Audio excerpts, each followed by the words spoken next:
What you said about evolution, I would take a step further and call it a revolution.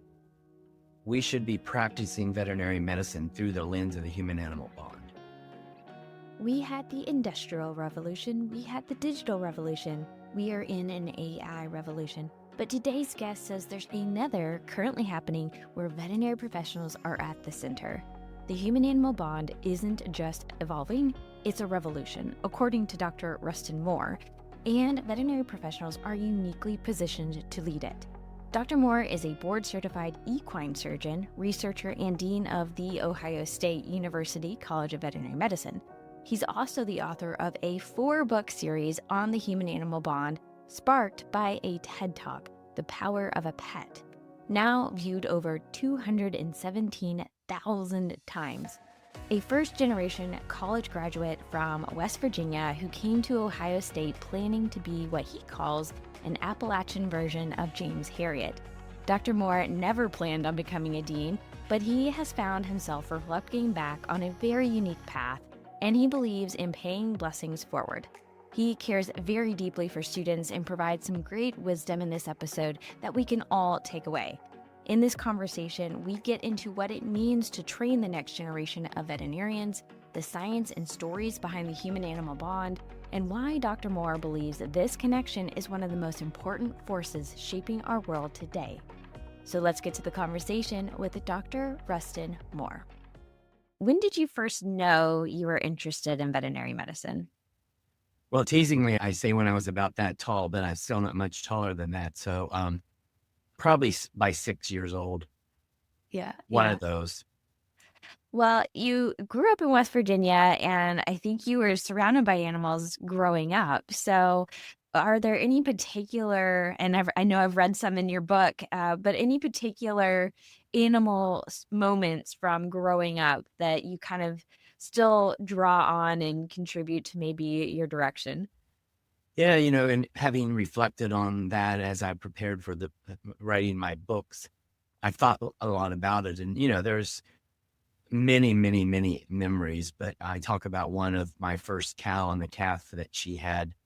Unfortunately, the calf died, but then we got a orphan calf and she accepted it, et cetera. So that sort of sticks out of my mind. And of course, I had many dogs, and at that time they were, outdoor dogs, and we lived by a major highway, and, some of those got hit by a car and died. And I remember a cat that just, I won't go into it all, but ended up being a very prolific cat that my guess is she still has offspring whose offspring are still on that hill in West Virginia where I grew up. Yeah, which is kind of a cool thought, right? I also grew up in the country, and so a lot of my animal experiences are kind of like the circle of life. You learn a lot. Sure. And I want to comment, because that is one of the first stories in your book is for your cow, and that you connect with a calf. And I thought that was really smart of you as a child to think that like that. And so I just want to commend you that you were already, I think, thinking like a veterinarian at a young age. Problem solver. Exactly. Yeah, absolutely. So growing up in West Virginia, how did you decide on like your school path, where you would go to school and all of that, working towards getting to vet school?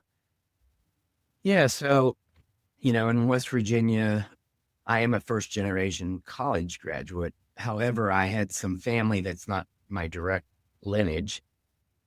And actually, I have a great uncle and a cousin actually 2 cousins who are veterinarians.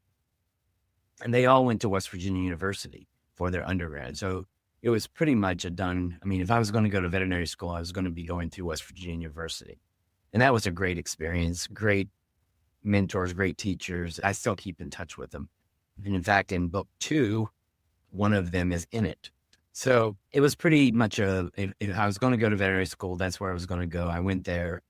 And again, that prepared me well to then apply to veterinary school. And then I was accepted here at Ohio State and the University of Georgia, and made a decision to come here, mostly because of proximity and the history of 2 of those 3 family members who are veterinarians who went here. Okay. Is there like a tie? Because I've heard a couple of conversations where West Virginia and Ohio, like there's some small world moments. Is there a tie there at all or just coincidence? Well, back then, and for 53 years, there was a contract between the Okay. state of West Virginia and Ohio State College of Veterinary Medicine. And typically, the contract was for 5 seats per year. And so we no longer have that contract. We don't have any contracts, but we still have West Virginia students who apply and get in. And of course, the only thing that separates the two states is the Ohio River. So we're pretty close. Yeah, yeah, that makes sense. Well, you mentioned growing up that you were surrounded by all sorts of animals, dogs, cats, cows, horses. What was your thought about you personally becoming a veterinarian? Did that change at all through vet school? So as I tell people now, what I really wanted to be, because that's all I ever knew, was what I now refer to as an Appalachian version of James Harriet, which is basically a country doctor. And that's all I ever knew. I'm sure I would have enjoyed that. And that's what I planned to do when I came here. A lot of people say, did you always know you wanted to be a dean? I'm like, I didn't even know what a dean was. So no, that was not in my path. But, it's really as I came to school and you were introduced to different disciplines, topics, professors, et cetera, my mind changed regularly about what I wanted to do. And actually, I left here thinking I wanted to do an internal medicine residency in large animal or equine. And I went to the University of Georgia for an internship and ended up coming back to Ohio State wanting to do equine surgery, not medicine. And I know that the reason is the people that influenced me at the University of Georgia. The internal medicine faculty were great. The surgeons were doing this interesting research and I got involved. And next thing you know, they're my role model. So I think in veterinary medicine in general, I think a lot of times people's minds change based upon personalities of people and also how their passion for what they do. And so I think that's sort of what led me at least into academia. I never planned on doing a PhD, but after going to Georgia, I actually came back here to do my surgery residency and simultaneously was enrolled in a PhD program, which then took me along an academic career to LSU and then back here in administration. So, every crossroads or T or Y in the road, my career has almost just fallen in place. I haven't actually made a decision to do this or that. It's just some opportunity arises and I look into it and I either decide or I don't to do it or not do it. So I feel blessed. Yes. I think there's both we are doing the work, but because we're doing the work, the opportunities come our way. So there's a little bit of both when it comes to luck, I think. Now, I wanted to go back. You talked about the mentorship that you had at the University of Georgia. And in our pre call, you talked about that there are many individuals from your vet school class that are now deans, major leaders in veterinary industry. And I kind of asked, I'm like, what was it about this class that, you ended up producing so many like big leaders or people going into leadership positions? And you said you contributed to a lot of the teachers and mentors that you had during school. So do you mind sharing a little bit about those individuals that you were watching and kind of seeing going through vet school? I don't know that I noticed it at the time, but on reflection, as have gone through my career, the College of Veterinary Medicine at Ohio State has produced numerous deans of colleges of veterinary medicine. The first dean of Texas A&M University College of Veterinary Medicine was one of our graduates. But we've had multiple deans at multiple institutions that came through Ohio State either as a student, a resident, a graduate student, a faculty member, etc. And so, I think part of it must just be sort of maybe the culture or chemistry of the place. And I don't know that I can really put my finger on an exact thing, but people at that time, and people here now, are very passionate about what they do.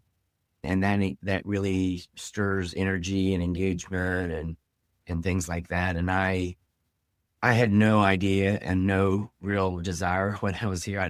I wasn't thinking about being a dean. That really never came until later in my career. So there's something magical, but I don't know what it is. Yeah, we talked a little bit too, because I had attended the Midwest Veterinary Conference not too long ago, and I knew that the Ohio State had some strong, magic to them. But literally getting on the plane going home, and half the plane is decked out in some type of the Ohio State apparel. And, you mentioned that there's probably something to do with the athletics department, that kind of creates that. And I'm all for it. I'm not a huge sports fan, but it is nice to have something that creates this enthusiasm, this feeling of connection that increases an even larger feeling of loyalty and enthusiasm around you. And I think that is very special. So yeah, kind of hard to really put uh, the right words behind it, but it's something that maybe we don't really talk tons about, but I think it is special. Yeah. Yeah. No, it is. And, being 141 years old, not me, the college, Okay, that was her, and having had a relatively large class size from the beginning, and now one of the largest and has been for a long time, we have a very large alumni base, very loyal, and they also are spread across all 50 states and 40 countries. So it creates a family sort of spirit and environment across the globe. And then when you think about all of the alumni that are Ohio State alumni beyond veterinary medicine, there is about 600,000 living currently. And so you could probably, about anywhere you are, say OH, and you would hear IO. That's sort of our battle cry. I may have to try that some just to see. Uh, it's fantastic. Okay. And so you mentioned you were there for vet school. You went on to be a professor in Louisiana, and you weren't looking, but eventually got the job offer. So you spent a lot of time in academia, and there's different components of academia. There's research, there's clinics, there's teaching, there's all sorts of things, right? What is it for you that you liked about academia that's kept you there so long? No 2 days are the same. It's the variability, it's the energy, this cycle of energy. So, every fall we get another class that enters, and there's a lot of energy around that. At the end of the year, there's a lot of energy and excitement about the class graduating and going out into their life and their career. Every July, we get a new group of interns and residents, and that brings another cycle of energy. And I look at it as a multiplying effect. People that I taught at LSU that were my vet students, my PhD students, my residents, and I shouldn't say mine, but they now are deans. They are in other leadership roles. And then they have people that are, will be doing similar things. And it's not just about leadership, but my point is you never know how you're going to touch someone's life or career, how you're going to inspire them. But when you see them at conferences, I saw a couple of people that weren't even mine. They were actually a small animal surgery resident at the LSU. And I was, of course, equine. And I saw him and his wife at a conference. And they came over and they said, I just want you to know how influential and impactful you were on my time at LSU. And I'm like, what? We were on the other side of the hospital. And he went on to say, whatever. So you just never know. And, that's why I think it's really important to always conduct yourself as if you live in a fishbowl, because someone's watching. And if I could give any advice to anyone, be kind. Simply be kind. Absolutely. It's good philosophy no matter where you are. Well, there's a lot of conversation going around education in veterinary medicine.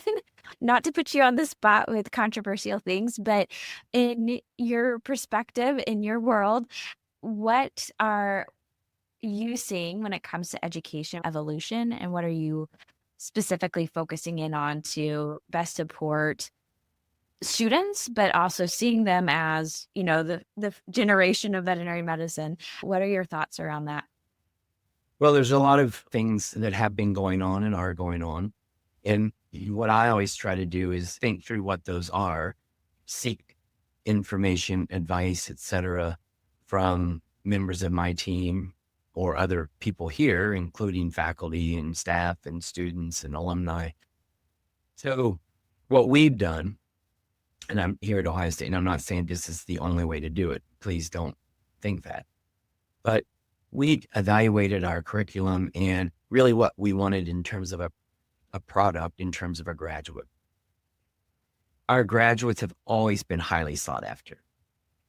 But we sort of have this motto or ambition, and it's to be the model comprehensive college of veterinary medicine in the world. It doesn't mean number one, it means the model.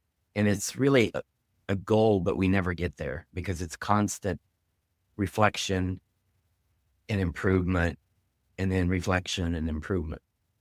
So in terms of an education, what we wanted in terms of a model graduate is really someone who is more competent, more confident, and more career ready on day one, even though we have great graduates. And so we actually implemented a competency-based curriculum based on the CBVE framework of the American Association of Veterinary Medical Colleges. And there's 9 domains. I won't go into all that, but that was implemented in the middle of a pandemic. So we're graduating our first class in that new curriculum this May. And just seeing how it's changed people in terms of confidence and competence, and also I think in joy, because they're not sitting in a classroom 6 or 8 hours a day looking at a screen.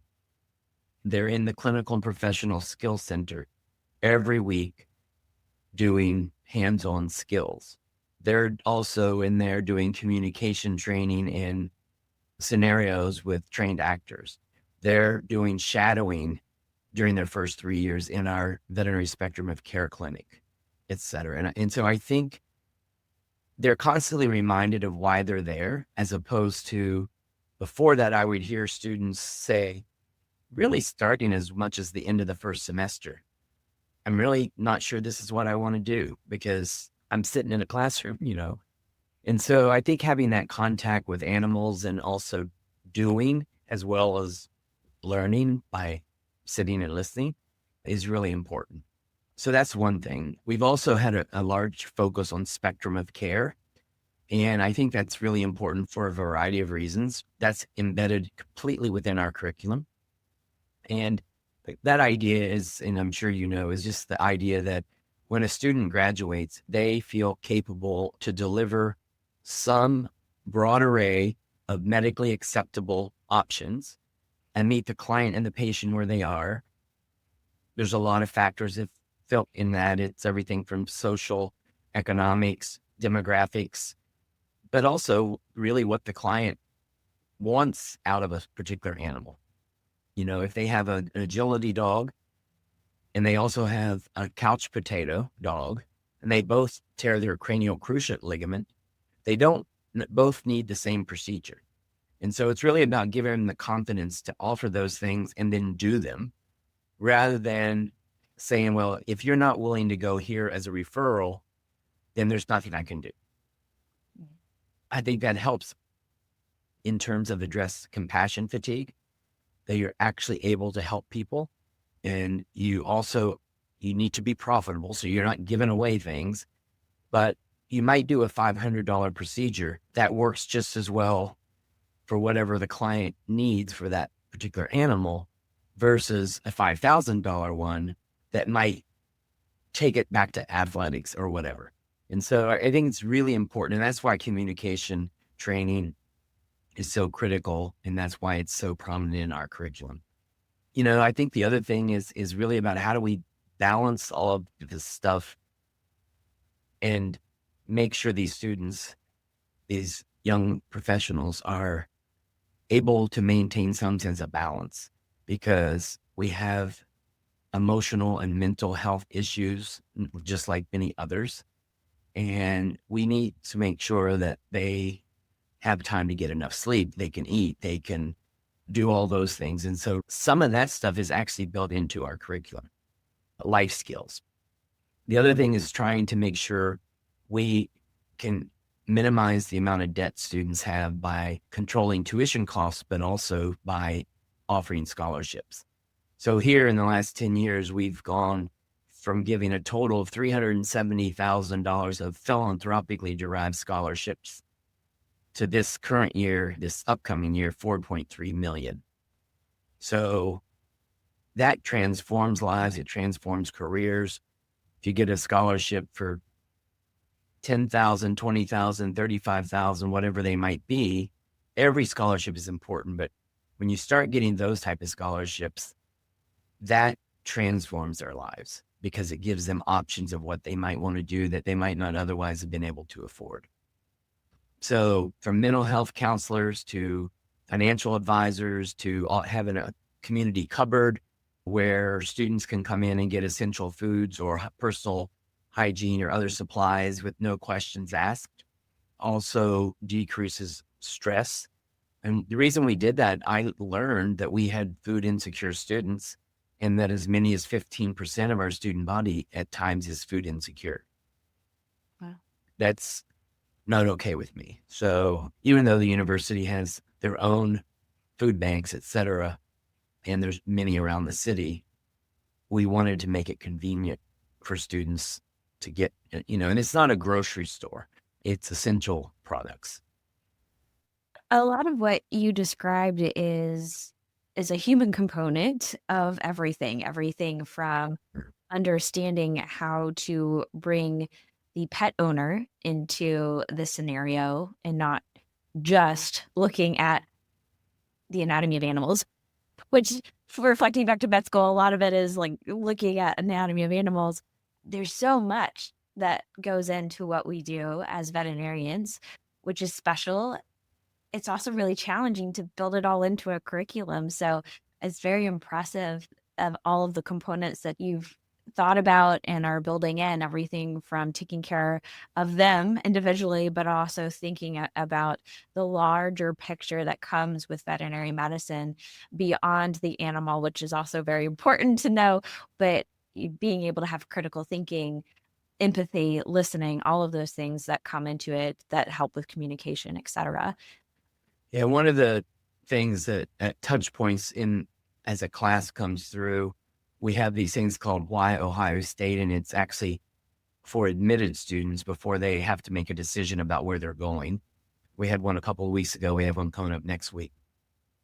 So they hear it then, they hear it at orientation, they hear it at white coat ceremony, they hear it at oath and hooding as they're graduating. And other times, they hear at least the following things. You earned this spot. You belong here. Never doubt it. Because things go through your mind that you're not good enough or whatever. You're here because you earned it. Number two, you are more than a veterinary student. You are a human being, and you have other elements to your life. You may have a family, you may have pets, you may be working a job, whatever it is. Find balance. Continue to do what you did before, if it was athletics, if it was music, if it was gardening, whatever it was. Yeah, you might not be able to do it as much, but keep doing it. I also talk about, yes, we are highly empathetic, but do not take on the emotional burdens of others, including your clients, because it will overwhelm you.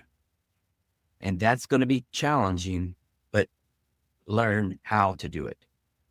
you're forming habits in veterinary school, and particularly when you get into clinics, make one of your habits taking care of yourself in that chaos of clinic life or as a veterinarian.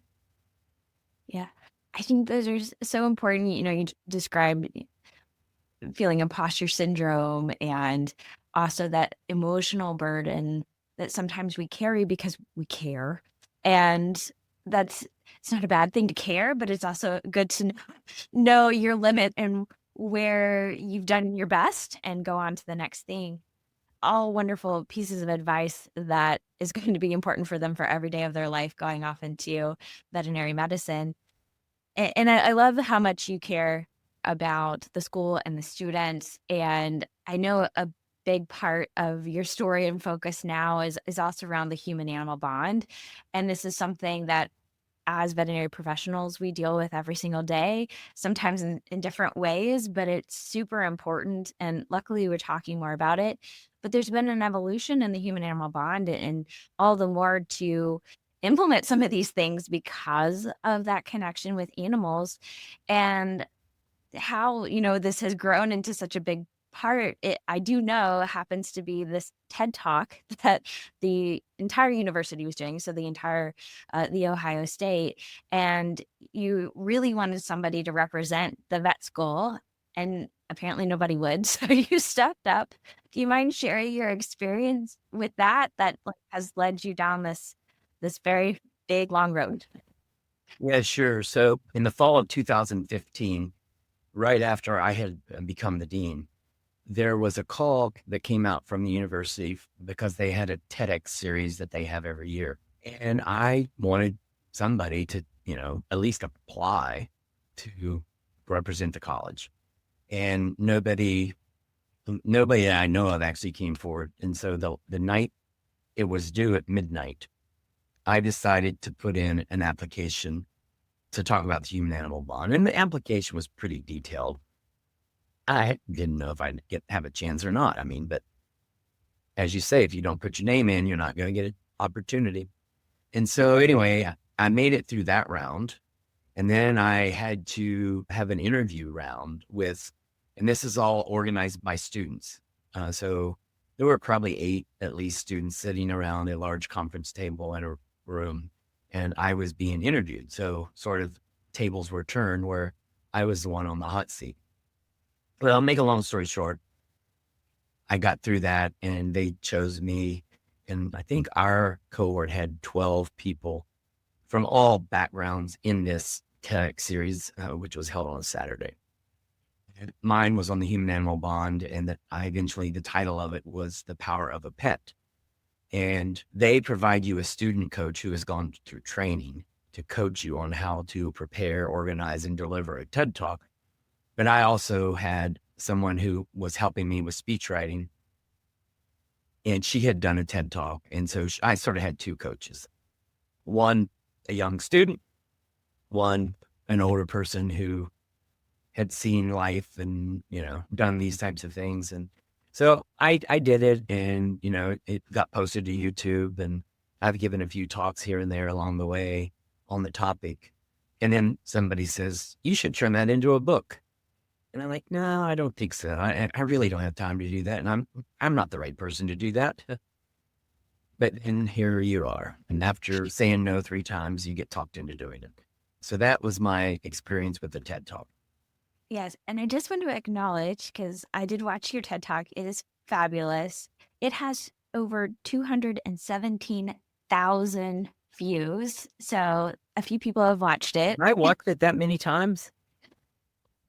It's definitely not just you, because you know what they say about reading comments, but this one might actually be worth reading the comments because they're all amazing, and it just further shows the power of the pet about the human animal bond, because people are commenting about their experience with an animal, or there were some really good ones. Like one said, every TED Talk speaker should first be asked about their personal pets. Like, they're just the coolest comments. And so I did not read them all, but so many comments.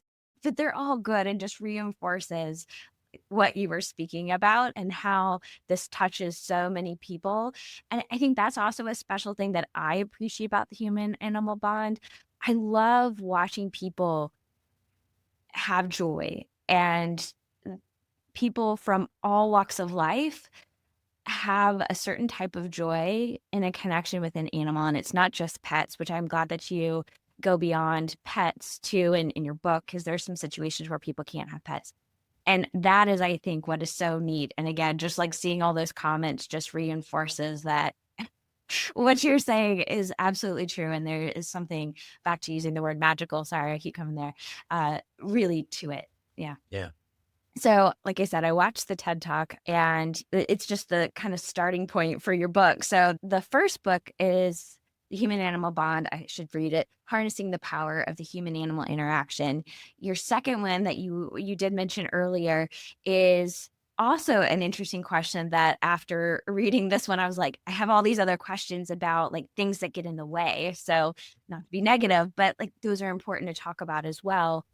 But before I get to that, I love the stories. And again, I think that is where you start to see really the example of what we're talking about. And your TED Talk was full of different stories, everything from personal. You gave the example of the horse that was rescued during, I think it was Hurricane Katrina. You amputated her leg, and now she inspires so many different people. And then, of course, the animals that have and are currently in your life, like your miniature schnauzers.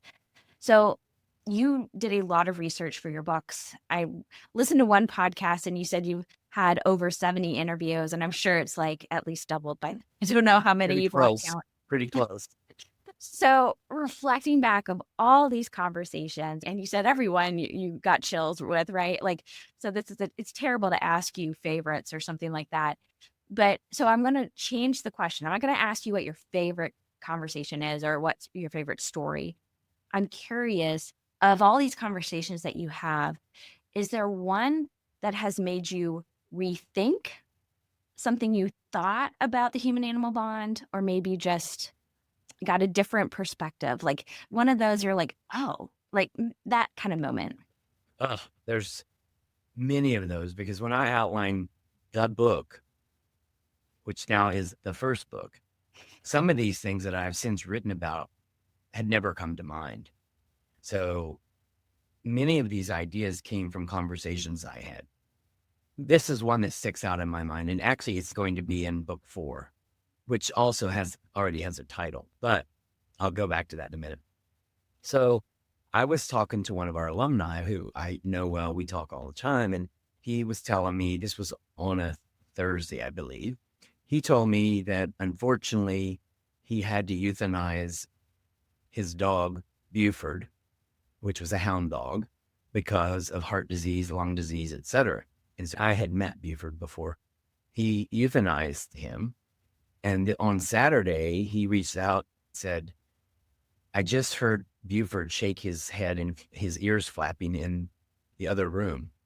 And I'm like, okay.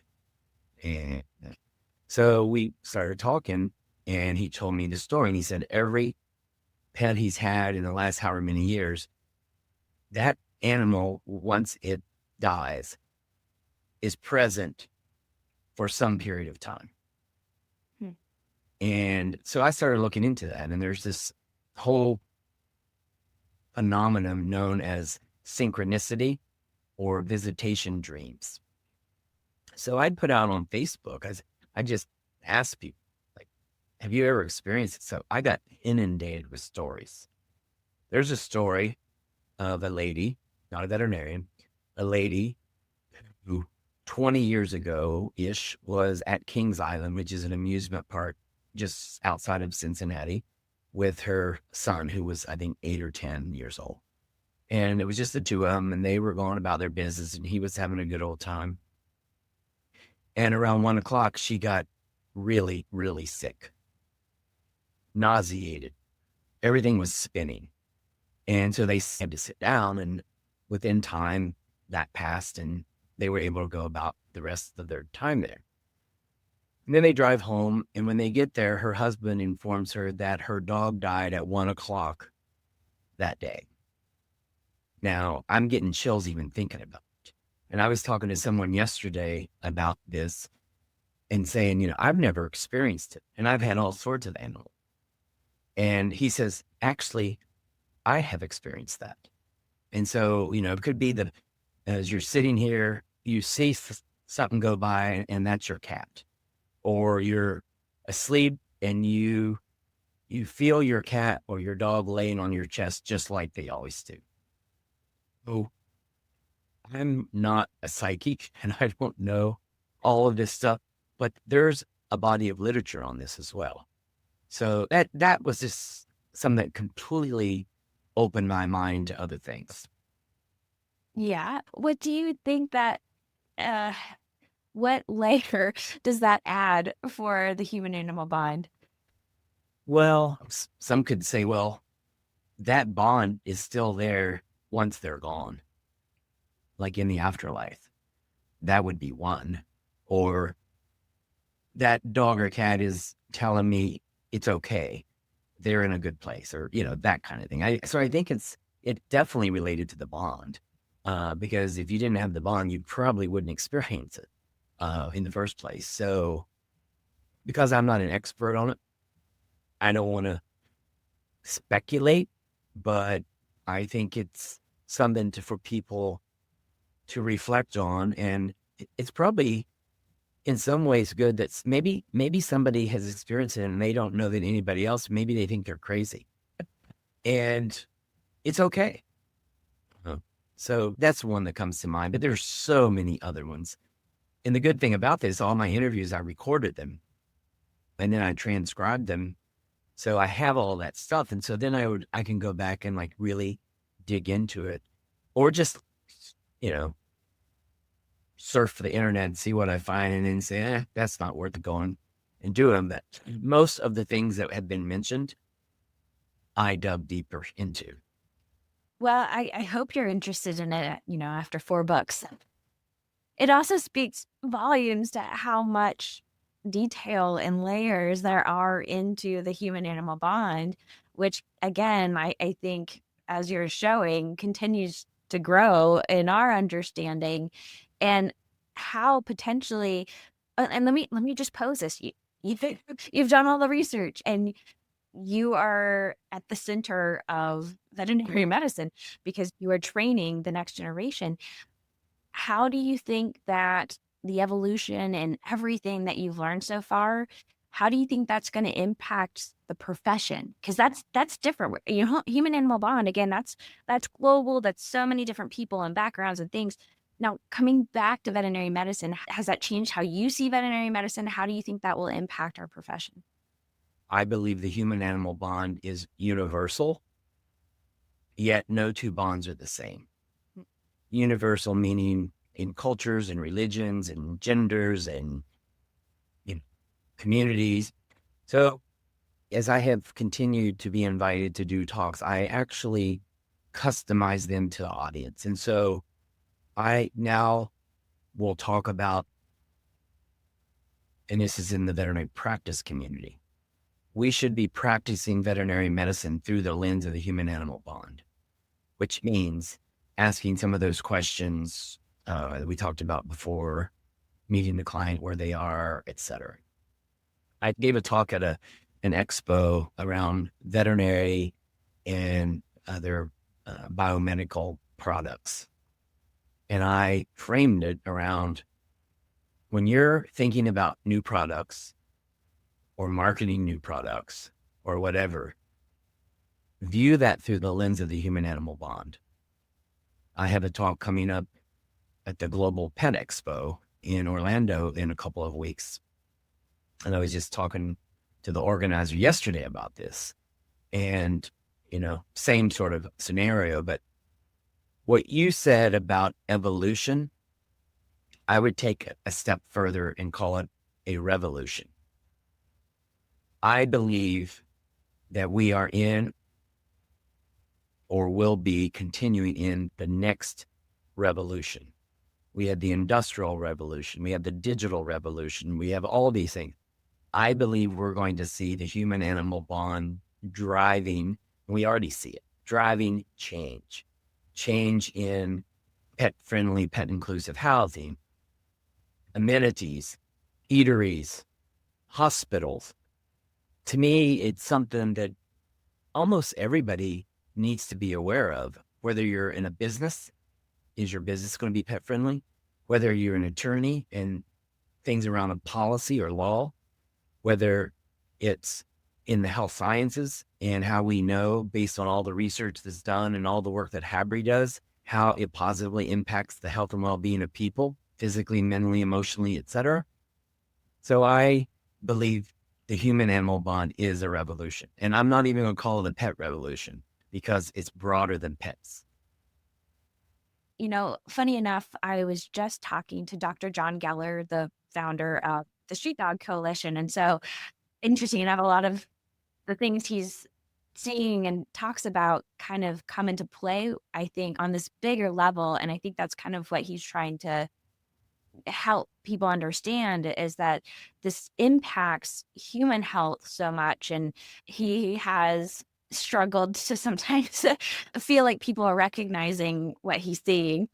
So my question for you is, we see this impact, we see this becoming a revolution.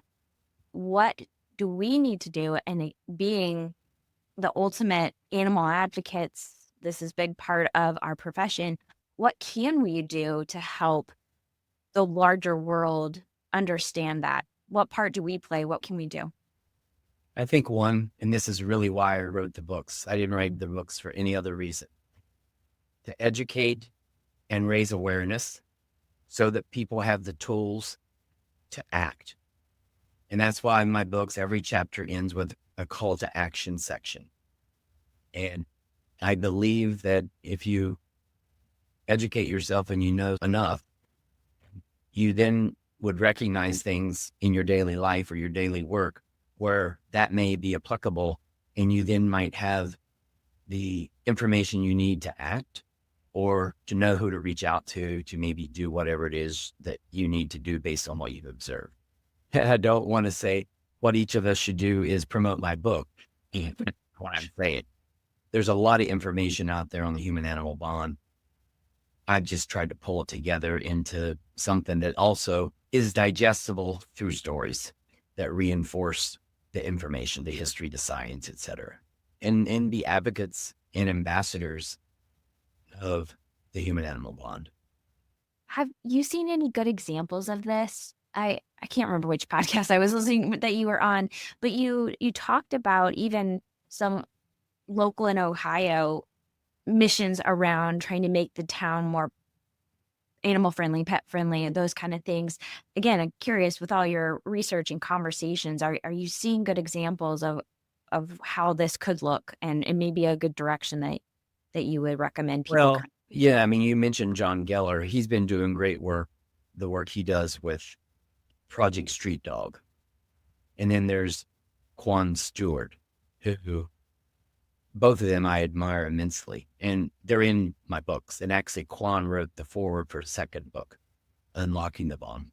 They do great work. There's a One Health clinic in Seattle where you basically are providing care to the family as well as to, well, the human family as well as the animal part of the family. People will do for their pet before what they'll do for themselves. So if you get them in there by taking care of their pet, and while they're there, and once they've built trust and all that, if you have the right healthcare professionals, not veterinarians, but nurse practitioners, nurses, whatever they are, to get to blood pressure and a biometric screening and do all these things. And that actually helps the bond because you're keeping them together longer because hopefully both the person and the animal is healthier. So there's all sorts of these examples around.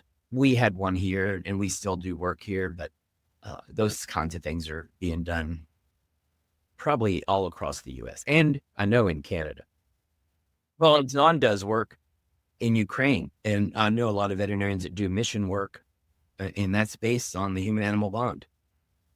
Yep, he's actually going back to the Ukraine here in the summer, so he's He said that was one of the highlights of his career, Yeah. was that work. So coming back to the veterinary professional too, I've had several interviews recently and over the course of the couple years of people talking about that connection with community and volunteer work where they're doing technically the same work that they're doing, but there's this joy and fulfillment that comes from doing some of this work that I think further highlights the human animal bond and comes back to our why and why we do these things. Yeah, so I agree. And I actually was communicating with John earlier this week, and he was telling me about the work. So let me just real quick sort of name the books, and I'll mention the last one. So there's Unleashing the Bond, Harnessing the Power of Human Animal Interactions. That's number one. Number two, which is out. Number two is out. That's Unlocking the Bond. And that is The Power and Paradox of Human Animal Interactions. The third book I'm turning in tomorrow for copy editing because the deadline is tomorrow. That is titled Restoring the Bond, Resilience Through Human Animal Interactions. And the fourth book is titled, tentatively, Revering the Bond, The Sacred Power of Human Animal Interactions. And, in that, I think some of the work, like we've discussed, like John does and others, I actually think that fits in that because they're not doing that work for money. They're not doing it for livelihood. They're doing it because they understand, appreciate the power of the bond in a person's life. So my guess is some of those stories will show up in that book. That just gets everybody excited for all the things to come. Well, our time has flown by. I'm not surprised. Is there anything else that we have not talked about so far that you would love to share with a veterinary audience?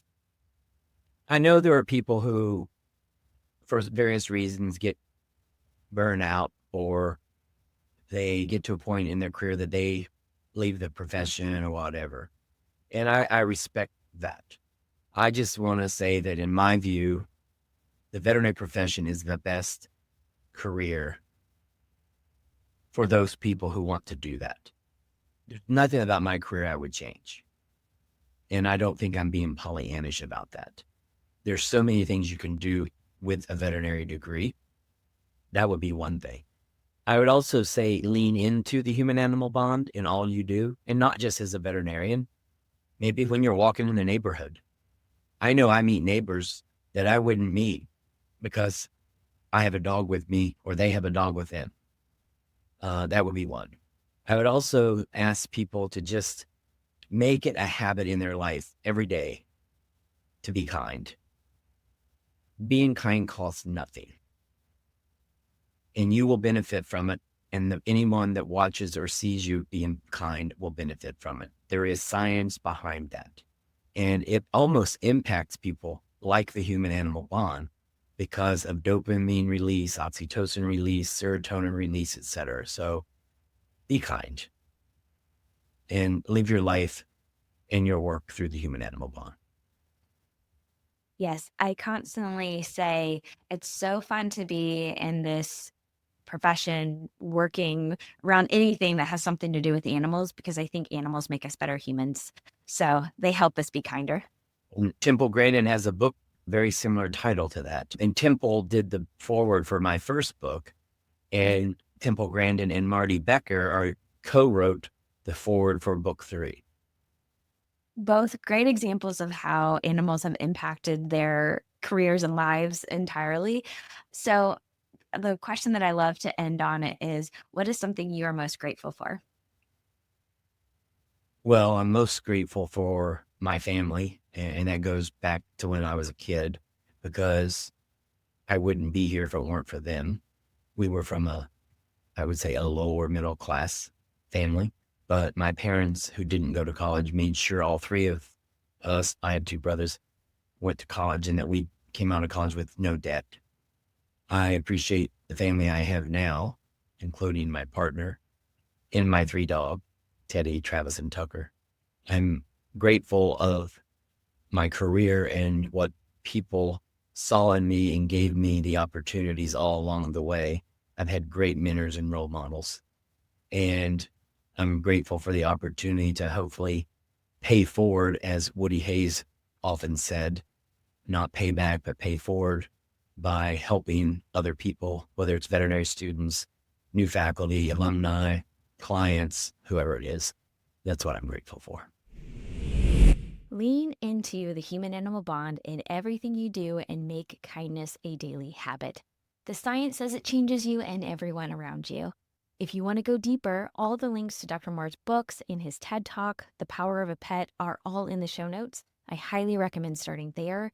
And for a summary of the key takeaways from this conversation and ways to apply them to your own life and career, head over to the Sprinkle of Wisdom Substack for the podcast club guide for this episode. Link is also in the show notes. If this conversation resonates with you, please subscribe and share it with someone who you believe needs to hear it. And until next time, keep reimagining what's possible in veterinary life.